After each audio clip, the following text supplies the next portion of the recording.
Sejam muito bem-vindos a mais um Caso de Terça. Se você é novo por aqui, toda terça-feira eu trago conteúdos sobre crimes reais não solucionados, casos sobrenaturais e bizarros e também tudo sobre filmes de terror e suspense. Então, se você não gosta desse tipo de conteúdo, eu não te aconselho a continuar assistindo esse vídeo. Mas se você continua por aqui, já aproveita e se inscreve aqui no meu canal. Também ativa o sininho para receber notificação sempre que subir vídeo novo. Isso me ajuda muito com a entrega do meu trabalho. E também já aproveita e se inscreve lá nas minhas redes sociais, que tem conteúdo lá praticamente todos os dias e também a gente fica mais próximo por lá. E no vídeo de hoje a gente vai falar sobre o terrível crime que aconteceu na residência Sharp e que permanece sem solução até os dias de hoje. Então bora lá começar o vídeo.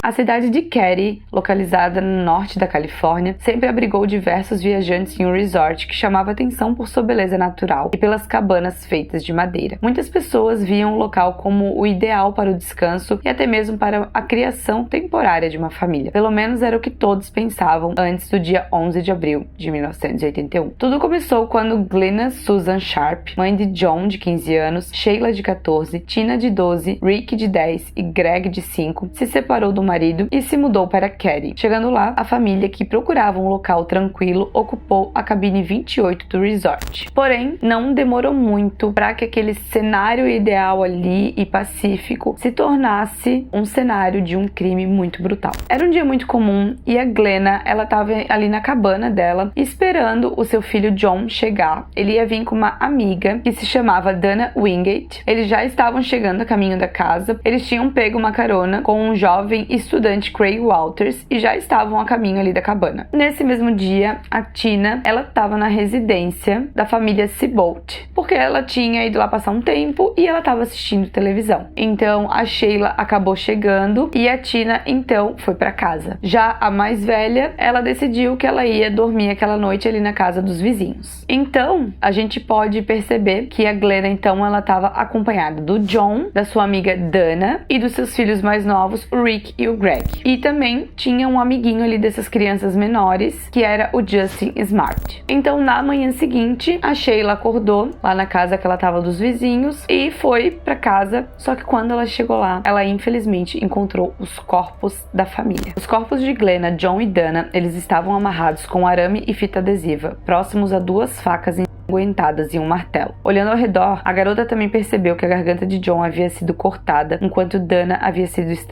e apresentava ferimentos na cabeça. Já a sua mãe estava sem calça, amordaçada com a sua calcinha, tinha sido esfaqueada no peito e teve a sua garganta cortada. Ela também foi encontrada com uma coronada de pistola. Mais tarde, a perícia iria concluir que os três sofreram traumatismo craniano e que poderiam ter sido causados por um martelo. Depois disso, a perícia, ela acabou concluindo que a causa da morte tinha sido traumatismo craniano, muito provavelmente por golpes do martelo e também pelos ferimentos que tinham sido causados pela faca. Só que o questionamento não era só o que tinha acontecido ali na cabana, porque a Tina, ela estava desaparecida e o Rick, o Greg e o Justin, eles estavam trancados em outro quarto e eles tinham sobrevivido. Eles não tinham sido vítimas de nenhuma forma, eles não tinham apanhado, eles não tinham sido amarrados, nada disso. A vida deles tinha sido poupada. Então, no momento ali que a Sheila entrou e viu os corpos da família, ela se desesperou completamente. Então, ela voltou ali para casa dos Seabolts, que eram os vizinhos, e ela contou para eles o que ela tinha visto, extremamente desesperada, abalada, em estado de choque. Então, o James Seabolt, ele correu lá para casa e foi socorrer as crianças, né, tirando eles pela janela, os que tinham sobrevivido. Então, durante aquela atitude ali do James, né, de salvar as crianças, ele decidiu entrar pela porta dos fundos para ver se ninguém estava vivo, para ver se ninguém precisava de ajuda, só que ele acabou contaminando completamente a cena do crime. Então, assim que a polícia veio, eles começaram a analisar bem ali o ambiente, a cena do crime, e a primeira coisa que eles perceberam é que não tinha nenhuma marca de que a porta tivesse sido arrombada ou que alguém tivesse forçado a entrada. Então, eles chegaram numa conclusão que a pessoa que entrou ali provavelmente era alguém conhecido da família. Eles também perguntaram ali para a família Seabolt se eles tinham ouvido alguma coisa naquela noite. Eles falaram que eles não ouviram nenhum barulho suspeito. Eles também começaram a entrevistar vários moradores ali do resort para ver se mais alguém tinha alguma pista ou tinha ouvido algo. E um morador de um dos quartos quartos, comentou que ele acordou às 1h30 da manhã ouvindo gritos, só que ele não sabia de onde que estava vindo. Então a polícia ficou meio assim, porque como que os vizinhos que estavam ali do lado não ouviram nada. Eles também perceberam que as luzes da casa estavam todas apagadas, as cortinas estavam todas fechadas e o telefone ele estava fora do gancho. A polícia também encontrou uma digital no corrimão da escada e esse corrimão, essa escada, ela levava até os fundos da cabana 28. Só que não tinha nenhum rastro de nenhum suspeito, mas a polícia continuou entrevistando o máximo de pessoas que eles podiam e coletando o máximo de evidências que tivessem ali no local. Então eles chegaram até um antigo morador de Keddie que tinha desaparecido por um tempo. Eles chamaram ele para depor como um possível suspeito. Eles usaram até o detector de mentiras, mas ele não tinha nada que incriminasse ele, então eles liberaram. Então nesse momento os detetives ficaram sem nenhuma luz, sem nada para se apegar nesse momento, sem nenhum suspeito. Então eles decidiram chamar também os pais do Justin para prestar depoimento. De acordo com o casal, a jaqueta que Tina usava foi encontrada no porão da sua casa, enquanto o martelo havia desaparecido. Porém, as pistas elas não levavam a lugar nenhum, o que resultou na declaração do condado Doug Thomas. Martin Smart, pai de Justin, queria jogar a suspeita para longe dele. Depois disso, os oficiais decidiram entrevistar a família Seabolt mais uma vez, e acabou trazendo para eles outra pista. Eles acabaram se lembrando que eles tinham visto uma van estacionada na frente da cabana na noite anterior. Já outros vizinhos alegaram que viram outro tipo de veículo da cor marrom e que estava com os pneus furados. Então assim, os depoimentos estavam muito divergentes. Então eles decidiram,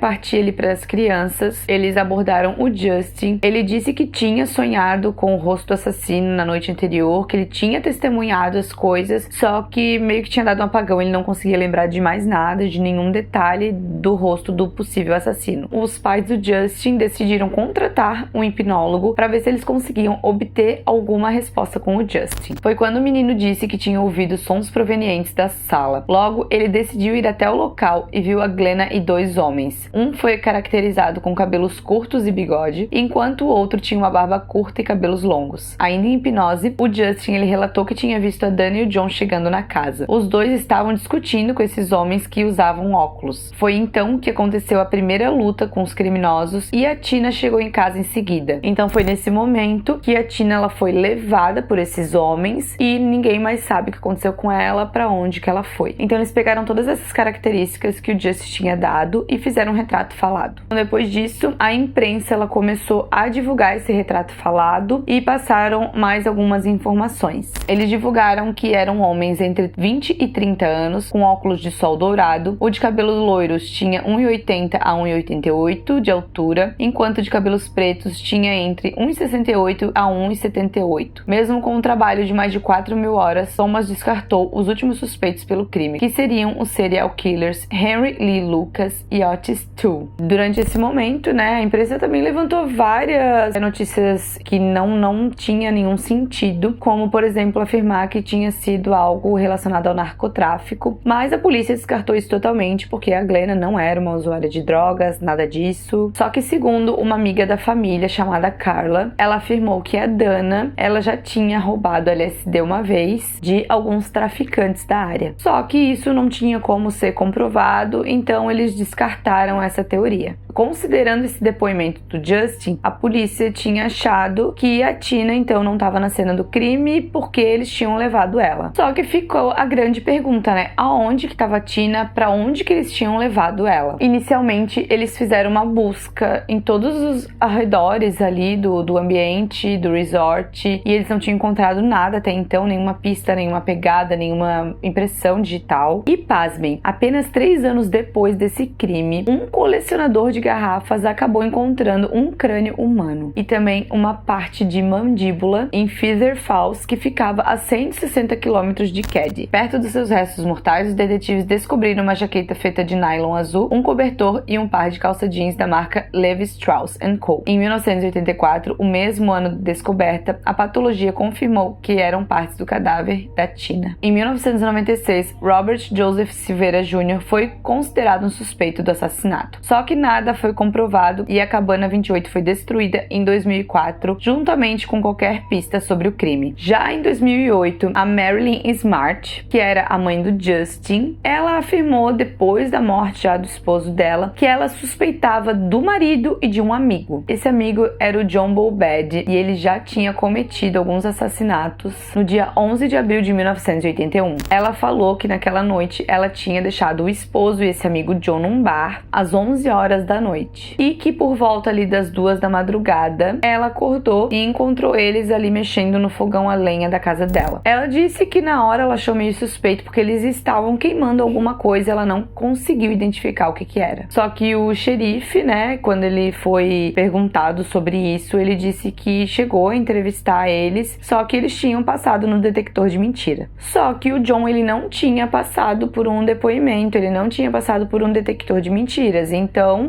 isso é algo que passou batido durante a investigação. Então a polícia decidiu ir atrás dele para ver se podiam coletar algum depoimento, só que eles acabaram descobrindo que ele já tinha morrido em 1988. Alguns anos depois, ali em 2016, eles acabaram encontrando um martelo igualzinho ao que tinha sumido da casa do Martin. Esse objeto estava em um lago local e foi levado até o investigador Mike Gemberg. Ele achou que eles tinham colocado o martelo de forma intencional naquele local. Mesmo sem o norte, um artigo publicado pelo The Sacramento Bee em 2016 revelou uma carta escrita por Martin à sua esposa. Nela, o homem escreveu: "Paguei o preço do seu amor e agora comprei com a vida de 4 pessoas." E o investigador, ele falou que na época eles não tinham admitido essa carta como uma possível evidência. Depois que essa carta ela tinha sido compartilhada pelo jornal, um conselheiro do Martin, ele comentou que ele tinha admitido sim que assassinou a Glenna e a Tina, e que a Tina, na verdade, ela não era um alvo para ele, só que como ela tinha visto ele e ia reconhecer ele, ele também teve que dar um fim nela. Então, 2 anos depois, eles também fizeram um DNA num pedaço de fita que eles tinham encontrado, e eles falaram que esse DNA era de alguém que ainda estava vivo. Então o crime ele continuou sem uma conclusão, porque eles não tinham como realmente de fato confirmar que tinha sido o Martin que tinha cometido esses crimes. Então toda essa tragédia, essa brutalidade que aconteceu com a família Sharp na cabana 28 não tem solução até os dias atuais.